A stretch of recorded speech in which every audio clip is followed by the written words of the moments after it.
श्रोता प्रेमियों, मैं राम सागर शास्त्री आप लोगों के समक्ष रखने जा रहा हूं एक प्रसंग, नारी का स्वभाव। देखिए, गोस्वामी तुलसीदास जी ने मानस में एक चौपाई लिखी है कि नारी स्वभाव सत्य कवि काहीं, अवगुण 8 सदा उर राही। स्त्री में स्वाभाविक रूप से 8 अवगुण पाए जाते हैं कि साहस, अनृत, चपलता, माया और भय, अविवेक, यशोच, यदाया। साहस, झूठ बोलना, चंचलता, माया, भय, विवेकहीनता, अपवित्रता और दयाहीनता, ये 8 अवगुण बताए गए हैं। अगर हम इनके साहस की बात करें तो इनके अंदर बहुत बड़ा साहस पाया जाता है। अगर सड़क पर चल रही हो और धोखे से किसी साइकिल वाले का पहिया टच हो जाए तो फिर इनका साहस देखो। तुरंत ही हाथ में चप्पल लेकर कहेंगी, तुम्हें दिखाई नहीं देता क्या? अंधे हो? ठीक से साइकिल चलाना नहीं आता? इतनी चप्पलें मारूंगी कि होश ठिकाने आ जाएगा।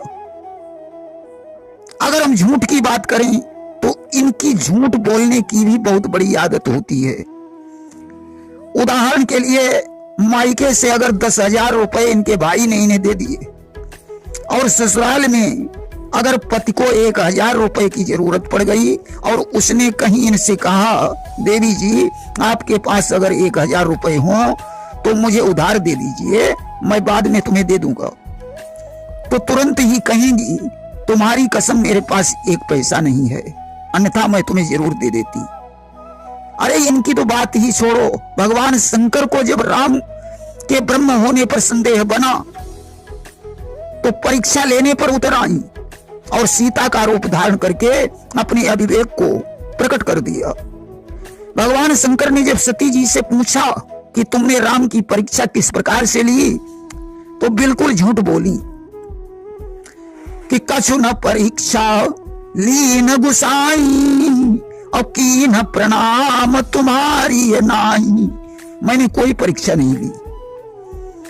आप जैसे उन्हें प्रणाम करते थे वैसे मैंने भी प्रणाम कर लिया। अगला अवगुण आता है चपलता यानी चंचलता का। इनके अंदर चंचलता भी अधिक पाई जाती है। अगर मोहल्ले में कहीं बारात आ जाए फिर इनकी चंचलता देखो, दौड़ी दौड़ी फिरेंगी, आखिर हम भी देख लें रामकली का दूल्हा कैसा है। माया नाम का बहुत बड़ा अवगुण इनके अंदर पाया जाता है। इन्हें दौलत से विशेष प्रेम होता है। अगर कोई अनजान व्यक्ति सूट बूट पहनकर अपने को बहुत पैसे वाला सिद्ध करे तो उसके ऊपर इन्हें तुरंत विश्वास हो जाता है। भय भी इनके अंदर सबसे अधिक होता है। अंधेरी रात में अगर लाइट भी ना आ रही हो और इनसे कहा जाए जाओ दरवाजे के पास माचिस पड़ी है जरा उठा लाओ, तो मालूम क्या कहेंगी? मैं नहीं जाऊंगी, मुझे डर लग रहा है, आप ही उठा लाओ। अविवेक तो बहुत अधिक होता है, बुद्धि से काम नहीं लेती। अरे इनकी तो बात ही छोड़ो। भगवान शंकर ने सती को समझाया कि तुम राम की परीक्षा लेने जा रही हो, परंतु परीक्षा में विवेक से काम लेना।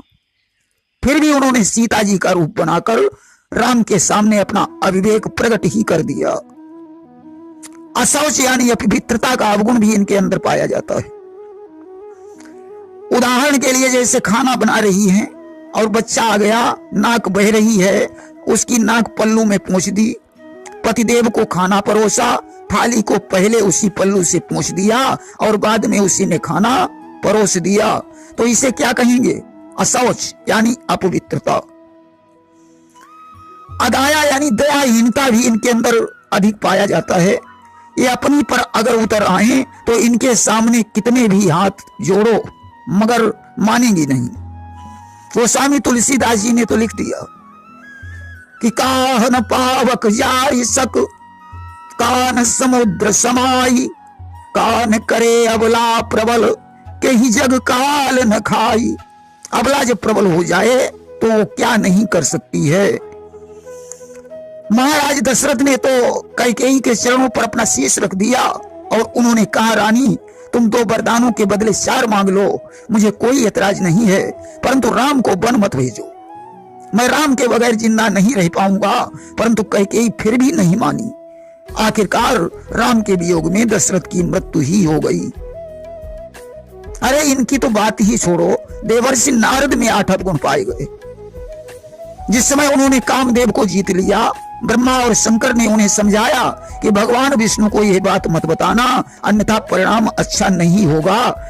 फिर भी उनका साहस देखो, विष्णु लोक में पहुंचकर भगवान विष्णु को बता ही दिया कि मार चरित नारद सब भाखे, और यद्यपि प्रथम बरज शिव राखे। और इनका साहस देखो, विश्व मोहिनी को प्राप्त करने के लिए इन्होंने भगवान विष्णु से उनका रूप मांगा। यापन रूप देहु प्रभु मोही, अवान भांति नहीं पावहु मोही। अगर कोई व्यक्ति प्रधानमंत्री से जाकर कहे कि अपना कुर्ता उतार कर मुझे दे दीजिए, तो क्या कहा जाएगा? साहस। अनर्थ यानी झूठ की बात करें तो नारद जी ने विश्व मोहिनी का हाथ देखकर उसके लक्षणों को छुपा लिया और बनावटी बात राजा शीलनिधि को बताई, यानी झूठ बोला कि लक्षण सब विचारी उर राखे, और कछुक बनाई भूप सन भाखे। अब हम चपलता यानी चंचलता की बात करते हैं। जब भगवान ने इन्हें बंदर का रूप दे दिया और ये स्वयंवर में पहुंचकर सिंहासन पर बैठ गए, तो बार बार उछल रहे थे कि पुनि पुनि मोहनी वो कसई अकुलाई, और देखी दशा हर गण मुस्काई। अब हम माया की बात करते हैं। भगवान से जब इन्होंने कहा कि प्रभु जिस प्रकार मेरा हित हो आप उसे करें, नारद तो सोचते थे कि मेरा हित इसी में है कि भगवान का रूप मुझे प्राप्त हो जाए। परंतु भगवान ने कहा, नारद मैं तुम्हारा परम हित करूंगा कि माया विवश भये मुनि मूढ़ा, और समझी नहीं हरि गिरा निगूढ़ा। माया में लिप्त होने के कारण नारद भगवान के गूढ़ वचनों को नहीं समझ पाए।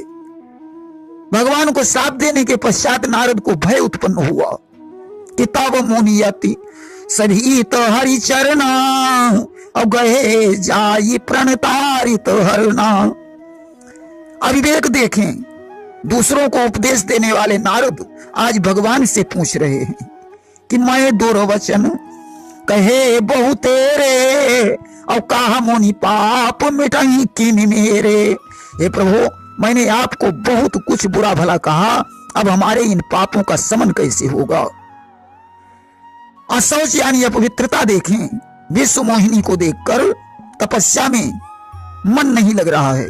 यही सोच रहे हैं, हे विधाता यह कन्या मुझे कैसे प्राप्त हो कि जप तप कछु न हो यही काला, अवा विधि मिलई कवन विधि वाला। अदाया यानी दयाहीनता देखें, जल में जब इन्होंने अपने स्वरूप को देखा तो क्रोध आ गया। विचार करते हैं भगवान विष्णु को जाते जाते या तो श्राप दे देंगे या उन्हें पीटने लगेंगे कि दी हूं श्राप या मरी हूं जाई, और जगत मोर उपहास कराई। इस प्रकार 8 अवगुण देवर्षि नारद में पाए गए। प्रेम से बोलिए वृंदावन बिहारी लाल की जय।